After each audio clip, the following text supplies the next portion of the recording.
વાઘોડિયા તાલુકાના કુમેઠા ગામે ગઈકાલે સોમવાર સાંજે એક માથાકૂટમાં પોલીસ જીપ અને એક ખાનગી કાર લઈ તપાસ માટે ગઈ હતી, જ્યાં પોલીસ કર્મચારીઓએ એક નિર્દોષ યુવકને પકડી લાફા ઝૂકી દેતા યુવકને લાગી આવ્યું હતું, જેથી યુવકે આઘાતમાં આવી મોડી રાત્રે ફાંસો ખાઈ જીવન ટૂંકાવ્યું હતું।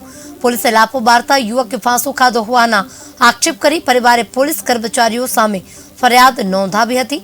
ઉલ્લેખનીય છે કે 15 દિવસમાં બે સગા ભાઈના મોત થતા બે સગી બહેનોનો સંસાર ઉજળ્યો હતો। નીતિન અને તેના નાના ભાઈ આકાશ બંનેના લગ્ન હાલોલ તાલુકાના મેડી ગામની બે સગી બહેનો સાથે થયા હતા। 15 દિવસ પહેલા એક બહેનનો સંસાર ઉજળ્યો અને આજે બીજી બહેનના પતિએ આપઘાત કરતા બીજી બહેનનો સંસાર પણ ઉજળ્યો હતો।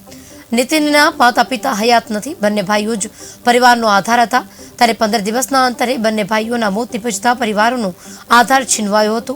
મૃતક નીતિનની પત્ની પારુલબેન નીતિનના મોત પાછળ જરોદ પોલીસ જવાબદાર હોવાનું જણાવ્યા છે। ત્યારે કહ્યું હતું કે પોલીસે તેના પતિ સાથે બારામારી કરતા તે આઘાતમાં આવી ગયો હતો અને રાત્રે ફાંસો ખાઈ લીધો હતો, જેથી તેને ન્યાય માટે માંગ કરી છે। આ છોકરો દુકાને ગયો હતો અને પડેકી લેવા ત્યાં ઊભો રહ્યો હતો અને પોલીસવાળા આવ્યા, 5-6 જણા હતા અને સાદા ડ્રેસમાં આવ્યા હતા।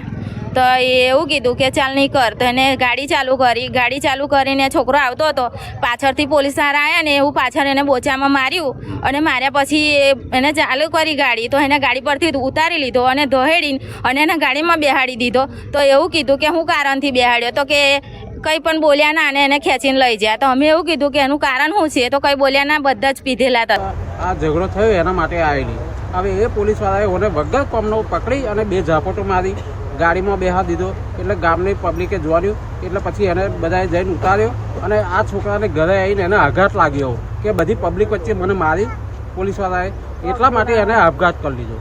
એનાથી સહન ના થઈ આ વસ્તુ। હવે અત્યારે એને બે નાના છોકરા છે સાહેબ, અને આવું થયું। પોલીસ મારે એટલું કહેવું કે પોલીસવાળાએ વગર કોમનું કોઈ છોકરાને મરાય ના આવી રીતે। માલ લેવા ગયો તો એની ફોએ મોકલ્યો તો જ્યાં માલ લઈ આવે, હવે એના ભાઈને મરી જાય આજે 15 દાડા થયા, 15 હોલ દાડા। હવે એ ખેસ્યું લઈને ગયો છે, એને ખેસ્યું એ ખબર હતું, છતાં એ પોલીસવાળા 4 જણા હતા, તે છોકરાને ઝાલીને દંડાટ્યો અને ગાડી બેહાડ્યો। એટલે કોઈ છોકરાએ કીધું, એની ફોઈને ખબર આપી દે, એટલે એની ફોઈ થઈ જઈ અને ત્યાં આગળ આ છોકરો